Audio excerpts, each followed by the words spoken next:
եւ որտեղ ամենաշատ խնդիրը որն է, որ քննչական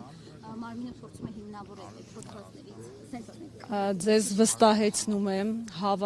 հավատացնում եմ, որ չկա, չենք կարող տարանջատել, ինչպես փողերի լվացման դրվագով, այնպես էլ կոչի դրվագով չունենք գեթ մեկ ապացույց։ Տեսեք, այսօրվա մեր միջնորդության համար հիմք է հանդիսացել Վճռաբեկ դատանի նախադեպային որոշումը, լոկ այդ նախադեպային որոշումը, որը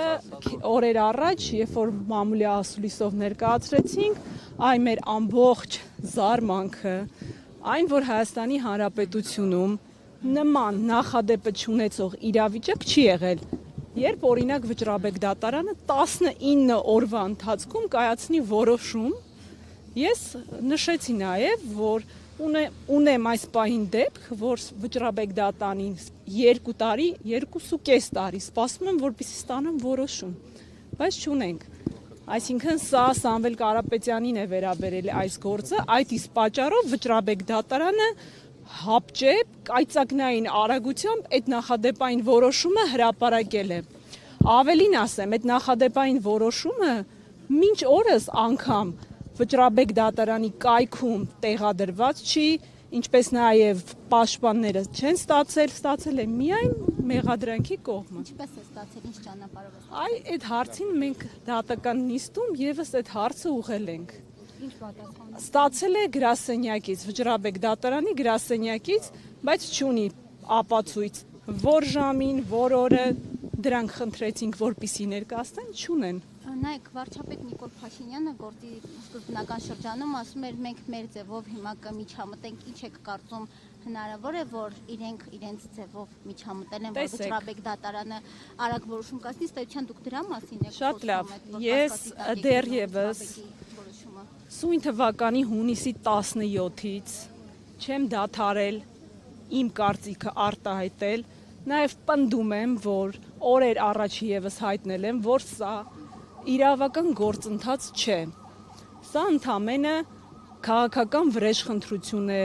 քաղաքական օրակարգ է, քաղաքական հետապնդում է, ով ոնց կուզի, թող դա ընդունի, բայց սա իրավաբանության հետ որևէ աղերս չունի։ Եվ ես նաև մի հարցադրում ունեմ ձեզ, առավոտյան դուք անդրադարձել եք Վճռաբեկ դատարանի որոշմանը, այդ շահագրգռությունը կոնկրետ դուք ինչով եք պայմանավորում, որովհետև այնտեղ տեսակետ եք հայտնել դուստր ձեռնարկություն լինելու հետ կապված, խնդրեմ։ Եթե մենք պատմության մեջ առաջին անգամ ենք հանդիպում նման իրավիճակի, երբ որ մեղադրանքի կողմը արդեն գիտի, երբ պետք է հրապարակվի դատական ակտը, մենք ցայսօր չենք ստացել դատական ակտը, ընդ որում իմ գործընկեր Վարդևանյանը լավ վիճակագրությունը ուսումնասիրել էր, երբևէ նման արագությամբ չէր կայացել որոշում, ինչ կարծիք պետք է հայտնենք, դա խտրական վերաբերմունք առնվազն պաշտպանության կողմի նկատմամբ։ Եվ պարոն Հակոբյան, ինչպիսի հանգուցալուծում եք տեսնում, որովհետև բոլոր դատականիստերին շեշտվում է հանգամանքը, որ քաղաքական համատեքստ կա եւ քաղաքական գործընթաց է, ոչ թե իրավական։ Այս դեպքում ինչ սպասել օրինակ։ Դե հույսը միշտ վերջինն է մահանում, բայց կոչից էլ հարց հնչեց, դե տեսեք, հիմա դատական process է, ես դատական նիստում էլ այդ հայտարարությունը կատարեցի, ասեցի, եթե այսօր տվյալ միջնորդության քննարկման ընթացքում դատարանին չհաջողվի արդարադատություն իրականացնել, մենք պաշտպաններս, քանի որ միշտ կանգնած ենք մեր պաշտպանյալների կողքին, պայքարում ենք նրանց խախտված իրավունքների վերականգնմանը, մենք էլ մեր ձևով մասնակցելու ենք արդարադատության վերականգնմանը։ Հիմա դա կոչ էր, թե կոչ չէր։ Հիմա մեր ձևովը պաշտպանների որն է, բողոքարկել, իրավական գործընթացներ, բարերարի մեր ձևովը որը պետք է լիներ։ Ամեն դեպքում զգույշ ենք։ Իմ գնահատմամբ դեռ 2-ից 3 ժամ, եթե ոչ ավել։ Հետո առանձին սենյակ է հեռանալու, որոշում կայացնելու։ Պարոն Վարդևանյան, վարքան, բայց Տիկին Գասպարյանը կարծես խոսք ուներ ասելու, ընդհատեցինք, ավարտեք։ Ինչին էր, վերաբերելի էր ապօրինություններին, տեսեք,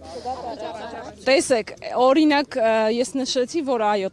սույն թվականի ամսի 17-ից մենք իրավական գործընթացի ականատես չենք լինում, այսօրվա դատական նիստին ներկայացել ենք, հույս ունենալով, որ մեր պատվարժան դատարանը այս ապօրինությունների սատարողների, այսպես շղթայական